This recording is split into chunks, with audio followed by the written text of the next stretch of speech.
এক ভাই কোশ্চেন করেছে যে আল্লাহ সুবহানাহু ওয়া তাআলা কোরআনের মধ্যে বলেছে যে কাফেরদের সঙ্গে বন্ধুত্ব করবে না, সেটা নিজের বাপ ভাই হোক না কেন।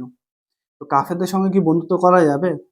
দেখো, এই যে আয়াতটা আছে এর মাফহুম হচ্ছে এই যে যুদ্ধের সময় কাফেরদের সঙ্গে খুব ঘনিষ্ঠ বন্ধুত্ব করা যাবে না। তার কারণ তোমার দ্বারা তারা মুসলমানদের প্ল্যানিং গুলোকে জেনে নিতে পারে। সেই কারণে এটা মানা করা হয়েছে। যে দিনের ব্যাপারে যারা তোমাদের সঙ্গে যুদ্ধ করেনি তাদের সঙ্গে ভালো আচরণ করতে, তাদের সাথে ন্যায় ব্যবহার করতে আল্লাহ তোমাদেরকে মানা করছে না। আল্লাহ কাদেরকে মানা করছে? এর পরের আয়াতে আল্লাহ সুবহানাহু ওয়া তাআলা বলছেন যে তাদের সঙ্গে তোমরা বন্ধুত্ব করবে না যারা দিনের ব্যাপারে তোমাদের সঙ্গে যুদ্ধ করেছে।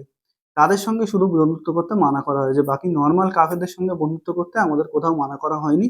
অনেক আয়াত এমন আছে যেখানে এই আয়াতটা রিপিট হয়েছে যে কাফেরদের সঙ্গে বন্ধুত্ব করবে না। সেখানে তুমি ব্যাকগ্রাউন্ড চেক করলে দেখতে পাবে যে সেখানে যুদ্ধের ক্ষেত্রে বলা হচ্ছে যে মুসলমানদের সঙ্গে কাফেরদের যুদ্ধ হচ্ছে। সেই যুদ্ধের মাঝে বলা হচ্ছে যে কাফেরদের সঙ্গে তোমরা বন্ধুত্ব করবে না।